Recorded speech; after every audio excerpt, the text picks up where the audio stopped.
Premise ঘুম থেকে উঠ, কলেজে যাবি না? রাধিকা কতগুলো ফোন দিছে। রাধিকা ফোন দিছে? আরে আমি এখানে কেন? ও শিট, তার মানে এতক্ষণ আমি এগুলা স্বপ্ন দেখতেছিলাম। আমার আসল পরিচয় তার মানে কেউ জানে না এখনো। কিরে প্রিমিস, কি বলতাছ? পাগল হয়ে গেলি নাকি?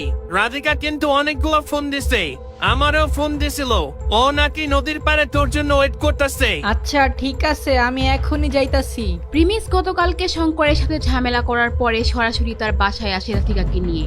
এরপর রাধিকাকে তার হোস্টেলে পৌঁছে দিয়ে আসে এবং তারপর সে তার বাসায় এসে ঘুমিয়ে পড়ে এবং সে বিশাল একটি স্বপ্ন দেখে যে তার আসল পরিচয় সে সবার সামনে প্রকাশ করে দিয়েছে। যখন সে ঘুম থেকে উঠে সে বুঝতে পারে আসলে এটা তার স্বপ্ন ছিল। এইদিকে রাধিকা সেই নদীর পাড়ে প্রিমিসের জন্য বসে অপেক্ষা করছিল। আরে ওইটা রাধিকা না, গরিব প্রিমিসের ফকির গার্লফ্রেন্ড? এতদিন পর ওর দেখা মিলল তাহলে। চল তো দেখে আসি ওর আজকে খবর আছে। চারু হঠাৎ করে রাধিকাকে দেখতে পায় আর সাথে সাথে রাধিকার কাছে যাওয়া শুরু করে। এইদিকে রাধিকা চারুর কণ্ঠ শুনেই একটু ঘাবড়ে যায়, কারণ চারু এখন তাকে একেবারেই সহ্য করতে পারে না। আরে আমার প্রাণের বন্ধু, তুই তো কলেজ ছাইরা চলে গেছিলি তাই না? তো আবার কলেজে ফিরত আসার এত সাহস তোর কিভাবে হলো? তুই কি আমাদের 3 দিনের কথা ভুলে গেছস? চারু রাধিকাকে খোঁজা দেওয়ার চেষ্টা করে, কিন্তু রাধিকা কোনোভাবেই কোনো জবাব দেয় না। সে জানে চারু আর চারুর বন্ধুদের সাথে ঝামেলা করা কতটা ঝামেলার বিষয়, তাই সে সেখান থেকে চুপচাপ উঠে যাওয়ার চিন্তা করে। আরে আরে কোথায় যাচ্ছ বান্ধবী আমার? তুমি তোমার ফ্রেন্ডদেরকে রাইখা এভাবে চলে যাইবা? আমার মনে হয় রাধিকা ওর বয়ফ্রেন্ডের জন্য এখানে অপেক্ষা করতেছে। কি রাধিকা, প্রিন্সের জন্য এখানে বসে আছো তাই না? আচ্ছা, এই বেহায়ামে প্রিমিসের জন্য এখানে বসে আছে? চারু ওই দিনের কলেজের হোস্টেলের কথা একদম ভুলেনি। প্রিমিস চারুকে ওই দিন তার হোস্টেলে গিয়ে মেরেছিল রাধিকার জন্য। সে প্রিমিসকে তার কলেজের পোলাপাইন দিয়ে মায়ের খাওয়ার প্ল্যান করেছিল, কিন্তু কলেজের হোস্টেলে গিয়ে মায়ের দেওয়া একটু কঠিন ব্যাপার ছিল। এইদিকে রাধিকা চারুর চোখে মুখে প্রচন্ড রাগ দেখতে পাচ্ছিল। চারু আজকে প্রিমিসের সেই বদলা রাধিকার উপর নিতে চাচ্ছে। সে তার এক বন্ধুকে সেই নদীর কিনারায় আসার জন্য ফোনও করে দেয়। তোর সাথে প্রিমিসের সেই প্রেম চলতেছে তাই না? তোর জন্য এই ফকিরের বাচ্চা আমার হোস্টেলে আইসা আমার গায়ে হাত দিছে। এই কলেজের কোনো পোলাপাইন আমার চোখের দিকে তাকায় কথা কয় না, আর তোর বয়ফ্রেন্ডের এত বড় সাহস, ও আমার গায়ে হাত দিছে। তোর আজকে খবর আছে। এরপর চারু রাধিকার চুল ধরে টান দেয় আর রাধিকা অনেক জোরে চিল্লাইতে থাকে, কিন্তু তারপরেও চারু আরো জোরে টান দেয় এবং রাধিকার গালে জোরে জোরে থাপ্পড় দিতে থাকে আর রাধিকা অনেক চিৎকার দিয়ে থাকে। চিল্লা, যত জোরে চিল্লাইতে পারস চিল্লা, কোনো সমস্যা নাই। এই নদীর পাড়ে আইসা তোর বয়ফ্রেন্ড তোরে বাঁচাইতে আসবো না।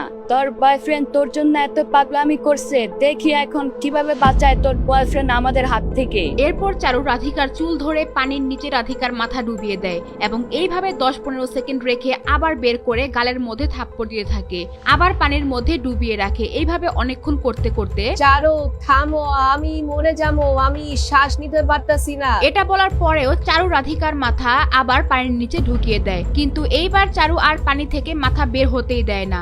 1 মিনিট পর্যন্ত মাথা নিচে রেখে দেয়। রাধিকা নড়াচড়াও বন্ধ করে দেয়। চারু অনেক হইছে, এইবার ছাইরা দে, নাইলে কিন্তু মইরা যেতে পারে। আরে কিছু হইব না, যা করতেছি করতে থাকি, কোনো চিন্তা করার কারণ নাই। যদি ওর কিছু হয়েও যায় এর সমস্ত দায়িত্ব আমি আমার কাঁধে নিব। আরে ভাই, এই মেয়ের তো খেলা শেষ, একটু লাগতেছে না। যদি ওর কিছু হয়ে যায় আমাদের কিছু হবে না তো? আরে কিছু হবে না, নরমাল মানুষ তো পানির নিচে 2-3 মিনিট এমনিই থাকতে পারে। আর যদি ও মহিলাও যায় তাহলে ঝামেলা বেশি কিছু হবে না। গ্রামের সাধারণ একটা মেয়ে, ওকে কে বাঁচিতে আসবে? এরপর পিছন থেকে একটি আওয়াজ আসে, সেটা আর কারো নয়, প্রিমিসের। প্রিমিস এসেই কোনো কথা না বলে ওদেরকে ধাক্কা দিয়ে ফেলে দেয় আর রাধিকাকে সেখান থেকে তুলে নদীর পাড়ে এনে শুইয়ে দেয়। রাধিকা তুমি ঠিক আছো? রাধিকা তুমি কি আমার কথা শুনতে পারতাছো? রাধিকা জবাব দাও, উঠো রাধিকা, দেখো আমি আইসা পড়ছি। প্রিমিস রাধিকার এই অবস্থা দেখে একদম ঘাবড়ে যায়। সে কি করবে বুঝতে পারছিল না। রাধিকা একদম শুয়ে আছে, কোনো নড়াচড়া করে না। দেখে মনে হচ্ছিল তার শরীরে কোনো জান নেই। এরপর সে নাকে হাত দিয়ে দেখে তার কোনো শ্বাস আসছে না, আর এটা দেখে তার মাথায় রক্ত উঠে যায়। রাধিকা এটা হতে পারে না, তুমি আমাকে রাইখা এভাবে চলে যাইতে পারো না। আমি তোমার জন্য ঘুম থেকে উঠাই খাবার নিয়ে আসছি। তোমার কথা শোনার সাথে সাথে আমি এখানে আইসা পড়ছি। রাধিকা উঠো প্লিজ, উঠো। আমি তোমার আমার ফ্যামিলির সাথে মিট করাবো, তোমাকে নিয়ে ঘুরতে যাব। উঠো রাধিকা, শুধু একবার উঠো। রাধিকার কোনো রেসপন্স পায় না সে। 10 মিনিট ধরে চেষ্টা করে যাচ্ছে, কিন্তু কোনো কিছুই হচ্ছে না। প্রিমিসের হঠাৎ মনে হচ্ছিল রাধিকা আর নিঃশ্বাস নিবে না। এইগুলা ভেবে তার চোখ দিয়ে পানি পড়া শুরু হয়ে যায়। সে আবারও চেষ্টা করে রাধিকাকে বাঁচানোর জন্য, কিন্তু সে ওঠে না। আরে গাদা, ও আর উঠবে না, ও আগেই মরে গেছে। এখন ওরে যতই বাঁচানোর চেষ্টা করস না কেন, ও আর উঠবে না। মরা মানুষকে আবার জিন্দা হয় নাকি? এমনিতে চারু রাধিকাকে জানে মারতে চায়নি, এখন যেহেতু মরে গিয়েছে সেখানে চারুও কিছু করতে পারবে না। আর এইদিকে রাধিকা গ্রামের একটি মেয়ে, ও যদি মারা যায় ওর নামে কেস মামলা করতেও কেউ আসবে না। আর তাছাড়া চারুর লিঙ্ক আপ এখন অনেক উপরে চলে গিয়েছে, কেস মামলা হলে 2-1 মাসে জেল থেকে বের হয়ে আসতে পারবে সে। এরপর প্রিমিস যখন দেখে রাধিকার কোনো ওঠার নামই নেই আর সে বুঝতে পারে এই কাজ চারুই করেছে, তাই সে সেখান থেকে উঠে চারুর দিকে যাওয়া শুরু করে। তো তুমি কি করার চেষ্টা করতেছো বলো আমাকে। একদম আমার সামনে আসবে না, তুমি আমার চিনো না আমি কি জিনিস, দূরে থাকো আমার থেকে। চারু হঠাৎ ঘাবড়ে যায়, কারণ প্রিমিসের চোখে মুখে রাগ ক্রোধ যেন সব এখন চারুর দিকেই। চারুর কেন জানি হঠাৎ মনে হলো প্রিমিস এখন তাকে আক্রমণ করবেই, তাই সে একদম ভয়ে ভয়ে বলতে থাকে, আমার পাশে আসার চিন্তাও করো না, আমার থেকে দূরে যাও। আমার কাছে আসার চেষ্টা করলে খারাপ হয়ে যাবে কিন্তু, বলে দিলাম। এরপর প্রিমিস রেগে চারুর সামনে যায় আর চারু চিৎকার দিয়ে থাকে, কিন্তু প্রিমিস সেটা কানেও নেয় না। প্রিমিস চারুকে সেই পানির নিচে চুবিয়ে দেয়। প্রিমিস চায় যেইভাবে সে রাধিকাকে কষ্ট দিয়ে মেরেছে ঠিক সেইভাবে চারুকে কষ্ট দিতে।